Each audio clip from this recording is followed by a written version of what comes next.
Hermanas y hermanos, el Señor esté con vosotros. Escuchamos ahora el texto del Evangelio de hoy, martes de la semana del tercer domingo después de Pentecostés, según el rito ambrosiano. Lectura del Santo Evangelio según San Lucas, capítulo 6, versículos desde 6 hasta 11. En aquel tiempo, otro sábado, Jesús entró en la sinagoga y enseñaba. Ahí había un hombre que tenía la mano derecha paralizada. Los maestros de la ley y los fariseos lo observaban con atención para ver si sanaba en día sábado y tener algo de qué acusarlo. Como Jesús sabía que pensaban, le dijo al hombre de la mano paralizada: levántate y colócate en medio de todos. Él se levantó y se puso en medio de todos.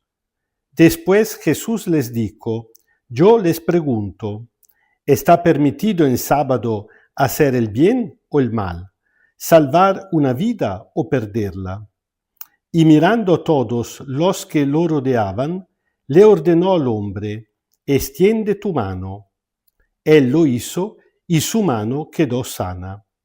Ellos, por su parte, se pusieron furiosos y discutían qué le harían a Jesús. Palabra del Señor. El texto se pone en inmediata continuación al texto que escuchamos ayer dentro del Evangelio de San Lucas y también dentro de la liturgia ambrosiana, y prácticamente toca el mismo tema en otra situación, si es posible, aún más grave. Ayer el problema era el hambre de los discípulos, ahora es el sufrimiento de un hombre que tiene la mano paralizada, algo que lo hace totalmente incapaz de trabajar y por eso de sustentarse. Estamos hablando de una sociedad donde no había ninguna forma de welfare, de seguro social, es decir, que una persona que no podía trabajar se convertía en una carga por la familia, no solamente por sí mismo, sino que se creaba una situación pesada más que el doble, porque uno, además que sufrir la situación física, también vivía con este sentido de culpa de cargar su situación sobre los familiares. Bueno, Jesús se encuentra en la sinagoga enseñando. Esta es la cosa muy interesante. Jesús no está ahí como un fiel cualquiera, sino como el maestro, el enviado por parte de Dios, que tiene algo de fundamental que enseñar. Y a mí lo que me llama la atención es la primera observación del evangelista, que dice que maestros de la ley y fariseos lo miraban con atención para ver si lo sanaba. Eso significa que evidentemente Jesús ya tenía esta fama, ya se había revelado como uno que había venido por parte de Dios a sanar a los enfermos. Ya sabían cuál era la lógica del Señor Jesús. Y curiosamente no se puede decir que se equivocaban sobre de él. Se esperaban precisamente lo que Jesús iba a hacer. Evidentemente porque Jesús era no solamente muy coherente con sí mismo, sino que muy abierto, muy evidente en su manera de actuar. No era uno que hacía la cosa a escondida. Bueno, Jesús pero también conoce sus pensamientos. Sabe que esta gente tiene el corazón endurecido.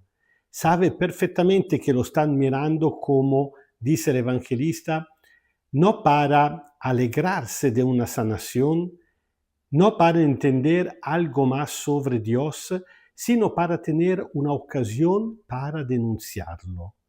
Y Jesús, como siempre, esto sí es su estilo, reacciona contraatacando.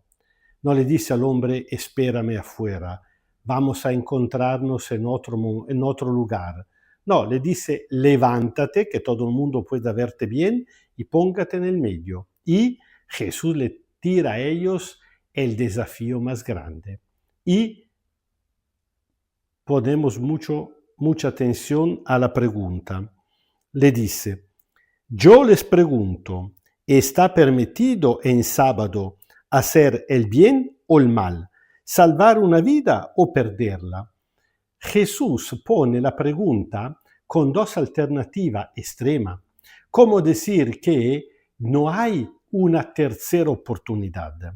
No se puede responder simplemente esperamos otro día, como un jefe de la sinagoga en otra situación le aconsejará a los enfermos. ¿Por qué? Porque según la lógica de Jesús, que es la lógica de Dios, no hacer el bien en el momento que se puede hacerlo ya significa hacer un mal. No hay vía en el medio, o por ahí o por allá. Se puede hacer el bien o el mal, salvar una vida o perderla, y ellos se callan. Es un silencio pesadísimo, es un silencio cómplice, es un silencio que vale no solamente una acusación en contra del Señor Jesús, sino también en contra de Dios mismo, precisamente porque Jesús acaba de explicar con esta pregunta que no se puede decir nada, hay que tomar una decisión frente a Dios. El sábado, lo explicamos ayer, era el día de Dios y Dios había ordenado no trabajar en el día de sábado precisamente para respetar la dignidad humana, para que el hombre tuviera un día de descanso, porque había creado al hombre a propia imagen y semejanza, no para que trabajara como un esclavo.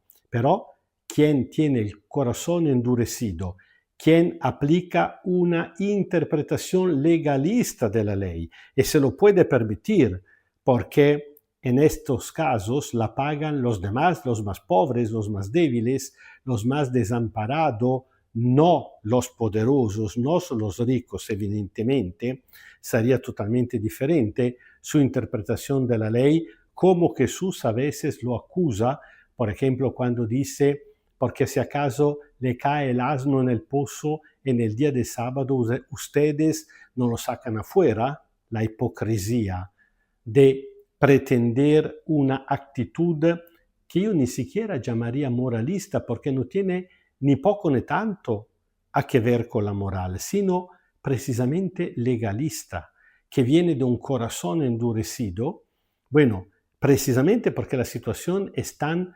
contundente, es tan dramática, o sí o no, en definitiva, esto sí o no, se lo dice a Dios. Jesús está tratando de darle a entender a esta gente que no se trata simplemente de respetar o no una regla. Atrás de esta regla hay una manera de entender la vida espiritual, la religión. Hay una manera de entender la relación con Dios y esta depende definitivamente de la idea que uno tiene de Dios y si está dispuesto a dejarse cambiar o no el corazón por parte de Dios. Callándose, esta gente de alguna manera adelanta la postura cobarde de Pilato cuando no tomará posición y dejará condenar al inocente Jesús. Bueno, Jesús pero no se pierde con esta gente, sana al hombre porque por eso ha venido, para el bien de toda persona humana y por el bien integral de la persona humana. El mismo Dios que creó el espíritu, creó también al cuerpo, y a Dios le interesa el bien integral de la persona. Y, como Jesús esperaba, en vez que alegrarse por esa revelación de la providencia, del amor misericordioso de Dios que se toma cura de sus hijos, esta gente se quedó furiosa y empezaron a pensar que hubieran podido hacer en contra del Señor Jesús. Algo realmente dramático. Dramático porque no pasó solamente aquel día en aquella sinagoga, sino que muchas veces ha pasado a lo largo de la historia de la Iglesia y sigue pasando hoy en día. Incluso dentro de la Iglesia, incluso dentro nuestras comunidades cristianas, hay gente que prefiere salvar, cuidado, yo no diría ni siquiera la ley, sino que su interpretación de la ley, porque Jesús nos ha revelado definitivamente que una cosa es la ley de Dios, otra cosa la manera con la cual muchas veces la interpretamos. Bueno, hasta el día de hoy hay gente que entre la defensa de su interpretación de la ley, que siempre es una interpretación muy interesada, egoísta, partidaria, y el bien de la persona concreta, humana, prefieren no pensar en el bien de la persona, sino que en su propio interés, en su propia interpretación parcial y interesada. La cosa que esta gente no quiere entender es que el bien de las personas es precisamente la única cosa que a Dios le importa. El Señor esté con vosotros.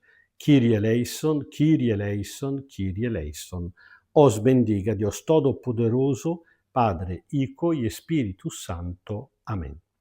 Y como tenemos muy claro que Dios nos perdona todos los pecados, pero se pone muy triste cuando en cambio nos ve tan mezquino con respecto a los demás. Cuando se da cuenta, cuando ve que no logramos imitarlo en su misericordia espiritual y corporal por los demás, entonces pedimosle el don del Espíritu que realmente haga siempre más grande nuestro corazón.